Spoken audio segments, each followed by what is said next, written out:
మీ business ను develop చేసుకోవాలి అనుకుంటున్నారా? మీ పరపతిని పెంచుకోవాలి అనుకుంటున్నారా? అయితే ఓకే టీవీ ద్వారా L band, Aston band ad, scrolling ad, ad with voice overs, logo bug, video ads ద్వారా మీ యాడ్స్ ను పబ్లిష్ చేసుకోండి.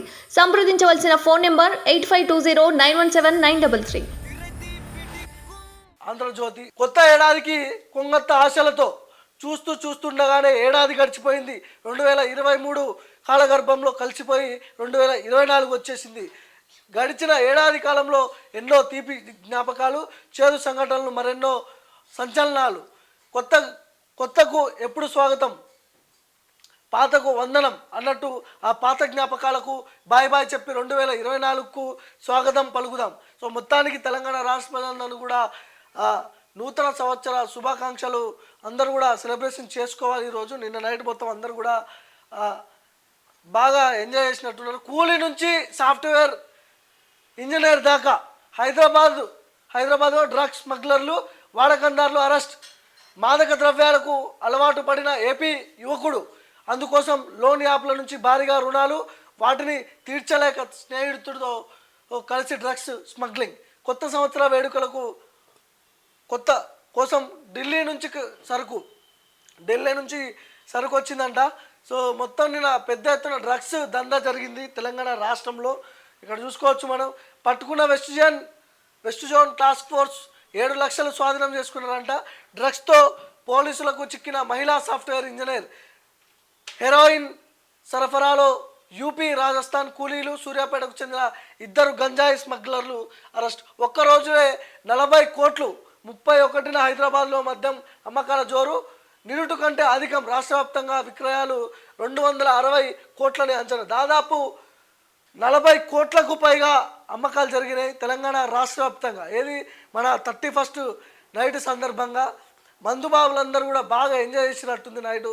సో నిన్న రాత్రి పోలీసు వ్యవస్థ కూడా అంతే కట్టుదిట్టంగా పనిచేసిందిలే, కానీ కొంతవరకు ఆ డ్రగ్స్ అనే మహమ్మారిని నివారించలేకపోయింది. చాలామంది బడాబాబుల కొడుకులు డ్రగ్స్ తీసుకొని రోడ్ల వెంబడి తిరిగిన పరిస్థితి, పెద్ద ఎత్తున మద్యం మొక్కలు కూడా జరిగిన పరిస్థితి. ఉన్నత చదువు కోసం వెళ్ళి అలవాటు పడిన వారొకరైతే కొత్త సంవత్సరాన్ని మత్తుగా ఆహ్వానించాలనుకున్న వారు మరొకరు. ఇతర రాష్ట్రాల నుంచి కూలీ పనులకు వచ్చి దందా సాగిస్తున్న వారు ఇంకొందరు.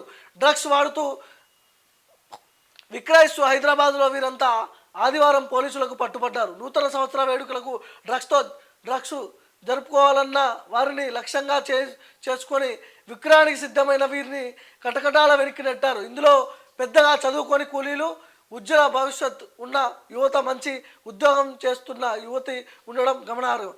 మొత్తంగా రాజస్థాన్ ముఠా నుంచి స్వాధీనం చేసుకున్న హెరాయిన్, నగదు, సెల్ ఫోన్లు. డ్రగ్స్ వాడకంలో ముఖ్యంగా తెలంగాణ రాష్ట్రంలో యువత ముందుకున్నారు.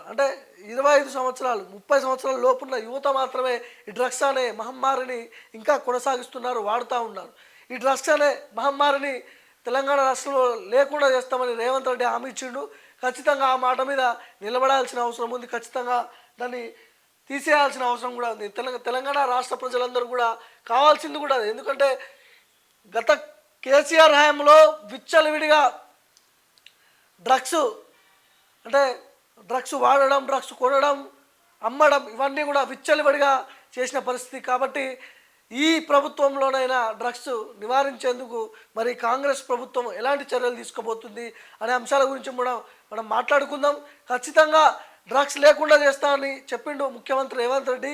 ఆ మాట నిలబెట్టుకోవాల్సిన అవసరం ఉంది. కాబట్టి తెలంగాణ రాష్ట్ర ప్రజల్లో నమ్మకం రావాలంటే ఖచ్చితంగా డ్రగ్స్ లేకుండా ఉండాలి. ఖచ్చితంగా డ్రగ్స్ నివారణ జరగాలి.